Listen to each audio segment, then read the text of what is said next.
Olá, este é o CNN Money, o podcast que te ajuda a tomar as melhores decisões. Hoje é terça-feira, 30 de agosto, e eu sou Thaís Herédia. Vamos juntos passar pelas principais informações da economia no Brasil e no mundo.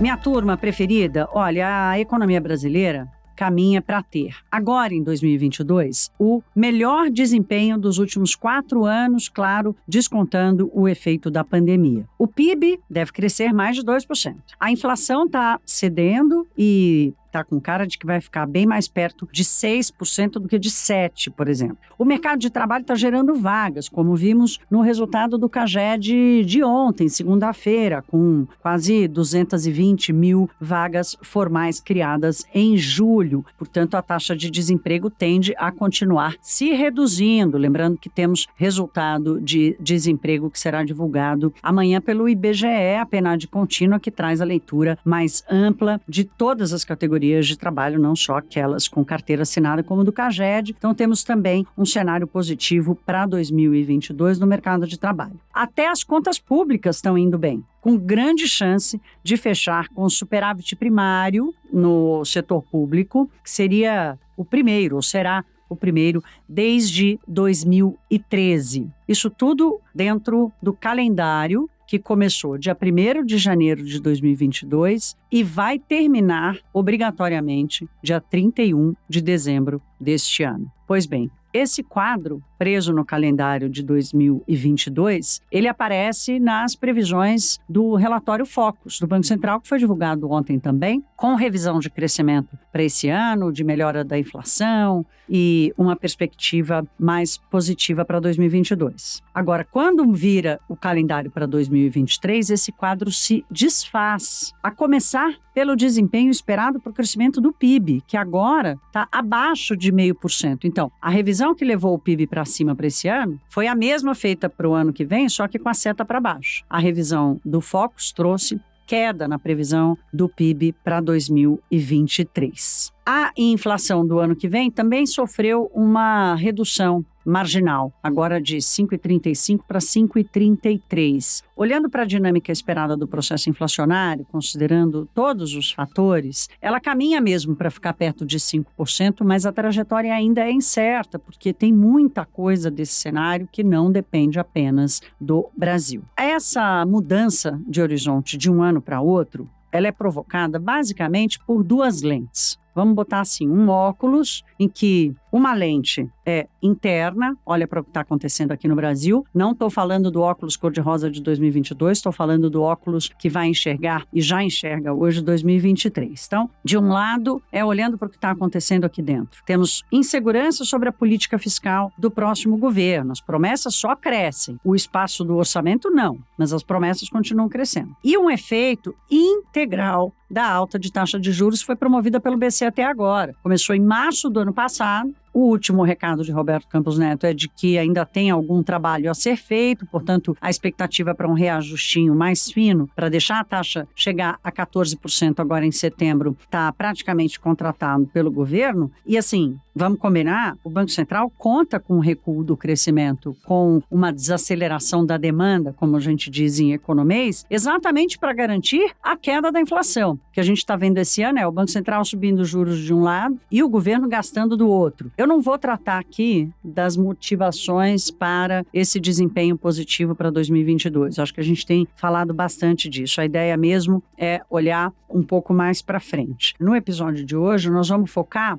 na lente externa, essa que está voltada para o estrangeiro, que é a lente do outro lado desse óculos, porque o desarranjo da economia internacional não é mais uma ameaça, ele está dado. É só olhar para o que está acontecendo, a diferença do que está acontecendo entre os países na zona do euro, por exemplo, ou mesmo nos Estados Unidos, que mostra desaceleração da atividade econômica e melhora do desemprego, né? Uma taxa de desemprego que é a menor em 50 anos. Então, a dúvida agora é o seguinte: qual será a intensidade desse desarranjo e quem vai sentir mais? A crise energética, e onde quer que ela vá parar, e a recessão nos países ricos. E que recessão será essa, né? Vai ser muito diferente entre os países da Europa? Estados Unidos, né? Venho repetindo isso aqui, ainda não... Ninguém conseguiu acertar e ninguém nem se arrisca, para falar a verdade, qual será o shape da dinâmica da atividade econômica nos Estados Unidos. Então, a ideia do episódio de hoje é passar um pouco por esse olhar lá fora. Tem 2 termômetros. O primeiro deles é o próprio comportamento dos mercados, que eu já vou falar já, e o segundo é o que está acontecendo com o euro, a moeda da zona do euro. São 19 países e vou trazer aqui para me ajudar nessa tarefa o Roberto Atucci, que é economista, CEO da Home Research, foi nosso convidado hoje no Money na TV, e daqui a pouquinho eu trago a leitura dele, que é uma leitura bem interessante que vale a pena anotar e prestar atenção no que vai acontecer a seguir.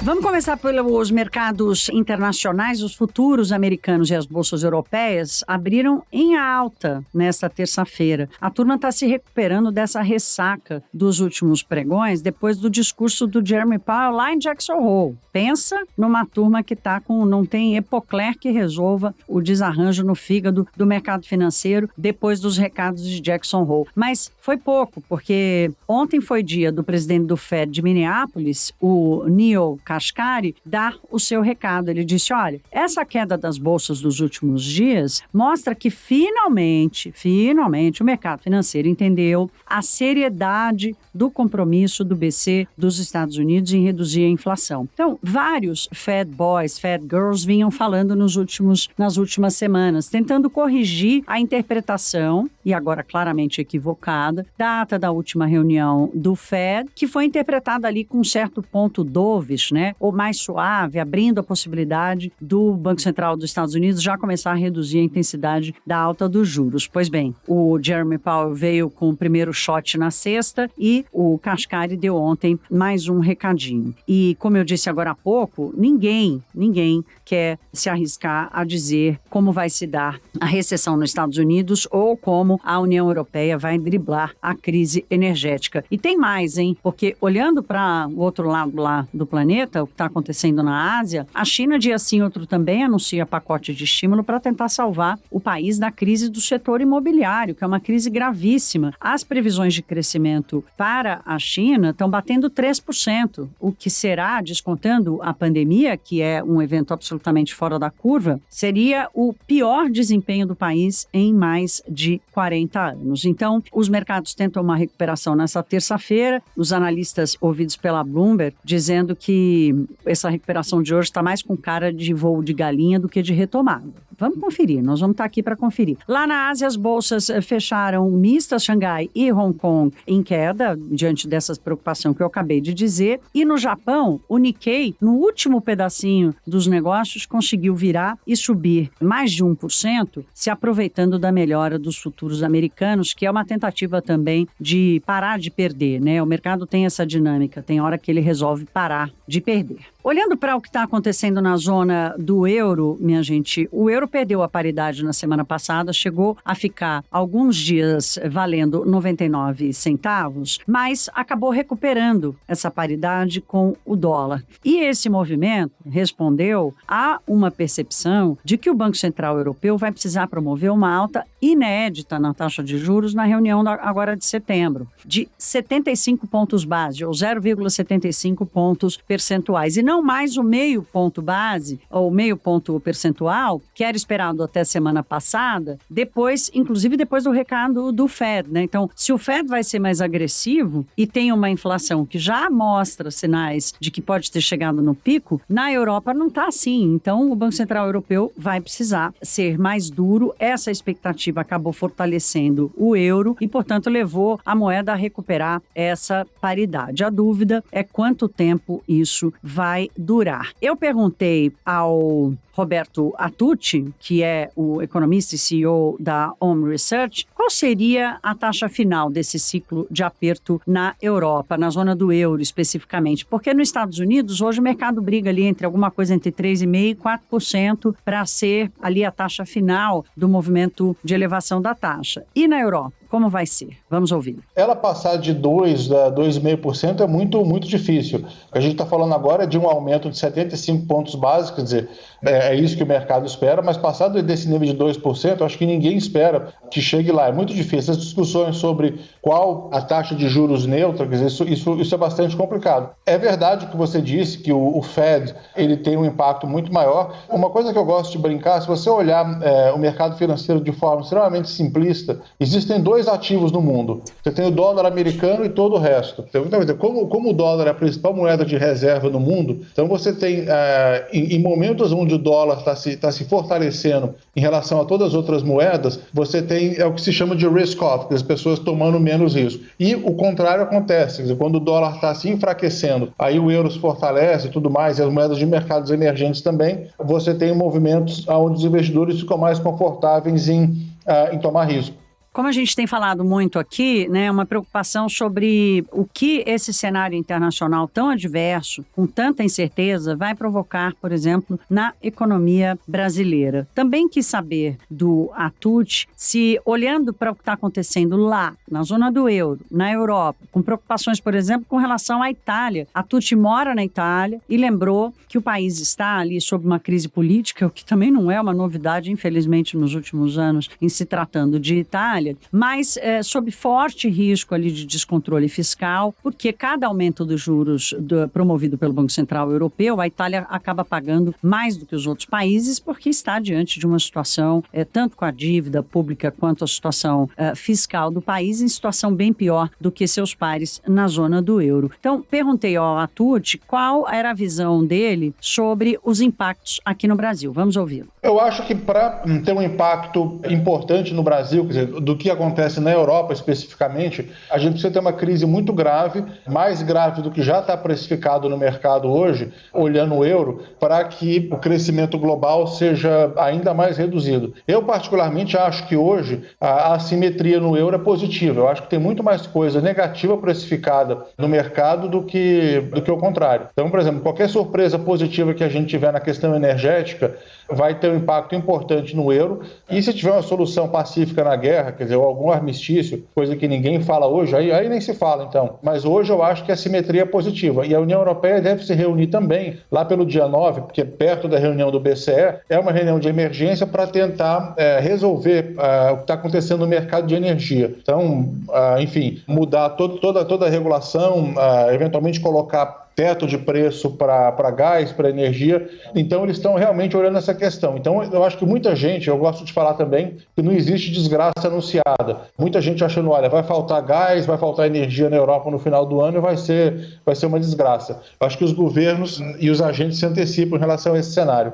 Interessante essa coisa, né, da desgraça antecipada. Vamos acompanhar para ver. Acho que o Atut trouxe alguns dados, por exemplo, de uma melhora de reservas na Europa, medidas para a redução do consumo de gás. Tudo isso leva a menor crescimento, mas o Atut está enxergando um pouco de exagero nas análises de mercado financeiro, que tem mesmo essa característica de antecipar e botar no preço, mas de qualquer forma, mesmo diante de um cenário ainda de muitas incertezas, a Atut prefere esperar por mais um tempo para cravar exatamente qual a gravidade da crise que vai se instalar na zona do euro entre esses 19 países que compõem o bloco monetário e que aí sim, acaba se refletindo pelos outros países, sem contar com o Reino Unido, né? Esse sim, coitado, que está passando por uma crise danada, inflação podendo chegar lá a 14%, segundo os analistas dos bancos internacionais, estão aumentando cada vez mais a previsão para o pico da inflação no Reino Unido em função do aumento do custo de energia. Por falar em energia, vamos voltar aqui para o Brasil para discutir, sabe o que? Horário de verão. Vem cá, quem de vocês é do tipo que gosta do horário de verão? Vocês se lembram que ele acabou em 2019, né? O presidente Bolsonaro, assim que assumiu, decretou a extinção do horário de verão no Brasil, porque, segundo ele, os estudos que o convenceram de que não havia mais eficiência na economia de energia, portanto, não fazia mais sentido manter o horário de verão. Pois não é que o Ministério de Minas e Energia pediu ao operador do sistema, operador nacional do sistema, para fazer um estudo para entender se de repente, não mais que de repente, não vale a pena reverter essa decisão e botar o horário de verão de volta no calendário brasileiro. Essa apuração é do nosso analista de política de Brasília, Gustavo Uribe, revelando então esse pedido do Ministério de Minas e Energia à ONS. Esse foi um pedido que partiu dos técnicos da pasta, que se perguntam se os dias mais longos podem acabar gerando algum benefício aos consumidores de energia solar, porque com 1 hora a mais de luz do dia, o consumo dessa energia nos horários do pico acaba se estendendo e isso reduz o custo dos consumidores. O operador nacional do sistema, que foi consultado pelo governo, enviou nota à CNN dizendo que sim, confirmando essa consulta, mas que ainda é uma fase de estudos que não tem nenhuma conclusão. Agora, as fontes que conversaram comigo e com o Uribe, eu acabei entrando nessa apuração com ele no Ministério de Minas e Energia, com os técnicos que conversamos, nos disseram o seguinte: olha, se o estudo mostrar que, inclusive, o fundamento dessa ideia é, ora, se houve uma mudança importante na matriz energética brasileira, com uma participação cada vez maior, um crescimento exponencial da participação da geração solar na matriz energética, quem sabe não vale a pena retornar o horário de verão e gerar um benefício. Se o país está gerando mais energia solar e ela é mais barata, então vamos, de alguma forma, promover o uso dessa energia. De qualquer forma, não tem decisão tomada, mas se os estudos do operador mostrarem que vale a pena, que tem aí uma economia prevista e possível, a ideia do Ministério de Minas e Energia é que a regra volte a valer ainda este ano, em novembro. Será? O que você acha? Eu gosto. Bom, como eu acordo já às 3 horas da manhã e está escuro, eu não devo sentir tanto de manhã cedo. Mas mesmo antes de eu ter esse horário por causa do money, eu sempre gostei do horário de verão. Eu adoro um dia mais comprido. Vamos ver o que esses estudos vão mostrar e se o horário de verão volta ou não a funcionar no Brasil. Com toda essa energia, o CNN Money de hoje fica por aqui. Se cuidem, um beijo e até!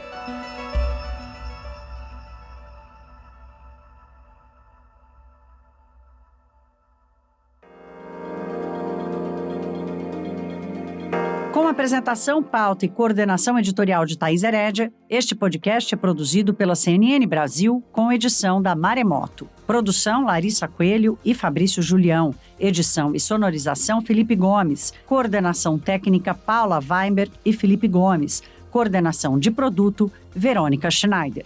Você também pode ouvir o CNN Money no site da CNN Brasil.